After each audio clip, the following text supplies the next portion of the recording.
ఏంటిది? పరువు, యవ్వనం, ఇంకొకటి. అయితే ఈ పరువు, అందుకే పరువు ఓడిపోతుందని చెప్తుంది. యవ్వనం అంటే మన వయసు మనకు 75 సంవత్సరాలు అయిపోయింది. మళ్ళీ రాదు, మళ్ళీ 20 సంవత్సరాలు అంటే రావచ్చు. ఆ విధంగా ఉంటుంది.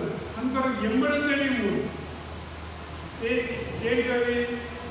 పాపం, పుణ్యం, నీడ. పాపం చేసుకుంటే పాపం వస్తుంది, పుణ్యం చేసుకుంటే పుణ్యం వస్తుంది. అవి ఎట్లా వస్తాయి? మనం నడుస్తూ ఉంటే నీడ వచ్చినట్టు వస్తుంది. అందువరకు ఈ పుణ్యాన్ని సంపాదించుకోవాలని చెప్తుంది. పుణ్యం అంటే ఏంటి? పుణ్యం అంటే ఏంటి? పాపం అంటే ఏంటి? పుణ్యం అంటే మనం అనుకుంటాం, పుణ్య కార్యక్రమాలు చేస్తే పుణ్యం ఉంటుంది, పాపకార్యం చేస్తే పాపం ఉంటుంది. పుణ్యము పాపం అంటే భగవంతుని ధ్యాసలో ఉంచుకోవడమే పుణ్యం, భగవంతుని మర్చిపోవడమే పాపం. అందుకే భగవంతుని ఎప్పుడు మర్చిపోవడం.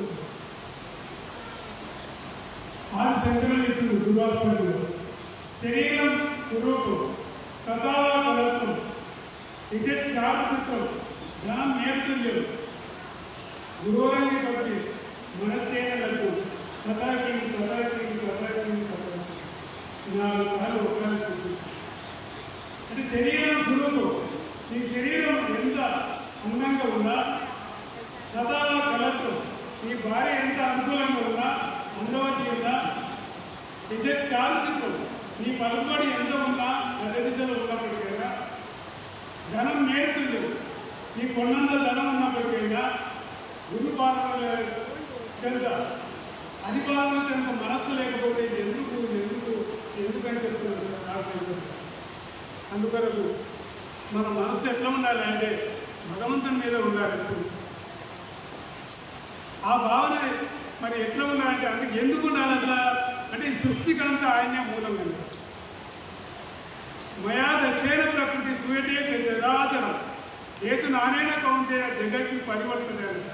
ఈ సృష్టికంతా అధ్యక్షుడు ఆయన కనుక, ఆయన వల్లనే ఈ సృష్టి అంతా నడుస్తుంది కనుక, మనకు ఆయన్ని ఆధారం కనుక ఆయన ఎప్పుడు కూడా భగవంతుని మర్చిపోవాలని చెప్తుంది. ఎందుకు అంటే అన్ని భూతాల్లో ఉండి ఆయనే నడుస్తూ ఉండదు. ఈశ్వర సర్వభూతానాం ఉద్దేశేర్జున పుస్తది రామయం సర్వభూతాన్ని యంత్ర చూడాని మాయ. అంటే అన్ని భూతాల్లో ఉండి నడుపుతూ ఉన్నాడు. యంత్రగాడు ఎట్లయితే నడుపుతూ ఉంటాడో భగవంతుడు కూడా ఆ విధంగా నడుపుతూ ఉంటాడు. ఎవరిని ఏ టైంలో ఏం చేయాలో అంత ఆయన. ఇప్పుడు వేదిక మీద ఒక పాత్ర, ఒక డ్రామా ఉంటుంది. ఏ పాత్ర, అన్ని పాత్రలు ఒకసారి వేదిక మీదకి రావు. ఎవరి పాత్ర వచ్చినప్పుడు వాళ్ళు వస్తారు, ఎవరి పాత్ర అయిపోయినప్పుడు తీరిపోతుంది. ఇది కూడా అంతే. ఇది కేవలం ఒక పాత్ర మాత్రమే మనకు. అందుకొరకు ఆ భగవంతుని మరి ఎల్లవేళ్ళ కూడా ఎప్పుడూ మర్చిపోదు. అందుకొరకే ఈ జన్మ సార్థకం చేసుకోవాలి కనుక ఈ మానవ జన్మ అనేది చాలా విశేషమైంది. మనం ఎవరు చెప్పినా మనస్సు ఎక్కడ ఉండాలి అంటే భగవంతుడు అంతటా ఆయన ఉన్నాడు కనుక, ఆయన ఉన్నాడు అని ఒకటి ఉంటే మనం అందరం ఏ తప్పు లేదు. భగవంతుడు లేడనుకునే వాడే తప్పు చేస్తుంటాడు.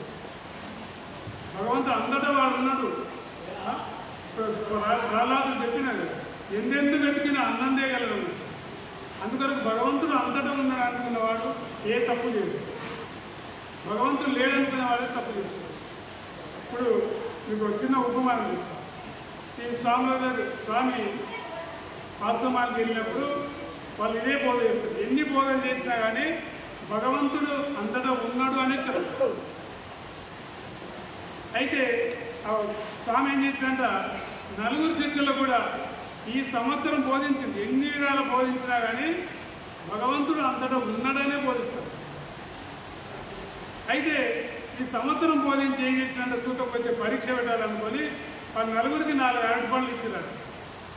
ఇచ్చి అరే మీరు పోయి ఎవరి చూడకుండా తిని రావాలని చెప్పింది. అంటే ఈ 4 కూడా అరటి పండ్లు తీసుకొని పోయి, ఒక ఆయన ఏం చేసిండు, ఒక శిష్యుడు ఎవరు చూడకుండా రూమ్లో పోయి తలుపులు మూసుకొని కిటికీలు మూసుకొని తిన్నాడు. రెండవడు ఏం చేసిండు, ఈ లోపలికి పోయి ఈ కిటికీలు తలుపులు మూసుకొని కూడా ఈ ఈగలో దోమలో చూస్తామని చెప్పి వాడు దుప్పటి కప్పుకొని తిన్నాడు. మూడవడు ఏం చేసిండు, ఈ బయట ఏమైనా చూస్తాయనుకొని వాడు నీళ్ళలో పోయి మునిగి ముగ్గు పట్టుకొని తినిండు. నాలుగవడు ఏం చేసిండు, తినకుండా వచ్చింది స్వామి. ఏమిరా అరటిపళ్ళు తిన్నదా? తిన్నాము. ఎట్లా తిన్నారండి? నేను రూమ్లో పోయి తలుపులు కిటికీలు మూసుకొని తిన్నా సార్, ఎప్పుడు తిన్నాడు. మరి నీవు ఎట్లా తిన్నావురా? నేను ఈ తలుపులు మూసుకొని కిటికీలు మూసుకున్నా కానీ ఈ దోమలు ఈ చూస్తామని నేను దుప్పటి కప్పుకొని తిన్నా సార్. నీవెట్లా తిన్నావురా? నేను బయట ఎవరైనా చూస్తారని చెప్పుకొని నేను నీళ్ళలో పోయి మునిగి తిన్నా స్వామి అన్న. నాలుగోది నీవు ఎందుకు తినలేదా అన్న. స్వామి నువ్వు నాకు సంవత్సరం చెప్పినావు, భగవంతుడు అందరూ ఉన్నాడని చెప్పి, మరి ఆయన లేని చోటు లేకున్నది, చోటు కనపడలేదు. ఆయన చూస్తున్నాడు కనుక నేను తినలేదన్న. అంటే నేను సంవత్సరం చెప్పిందంతా నీ ఒక్కరికి వదపట్టింది కదా. ఈ ముగ్గురు అరటిపళ్ళ వరకే ఉంటుంది. అందువరకు గురువులు చెప్పింది కూడా అర్థం చేసుకోవాలి. అర్థం చేసుకోకపోతే మనం నిరంతరం ఉన్నాం. ఎందుకు అది ఎందుకు మరి ఇవన్నీ తెలుసుకోలేకపోతున్నాం అంటే మనకు ఒక మాయ ఈ ప్రపంచంలో ఉంది. ఈ మాయ ఎవరిని కూడా ఎదురు, ఈ మాయ చేత మనం తెలుసుకోలేకపోతున్నాం. మాయ ఎట్లా ఉంటుందంటే ఒక ఉపమా. ఇప్పుడు నారదుల వారు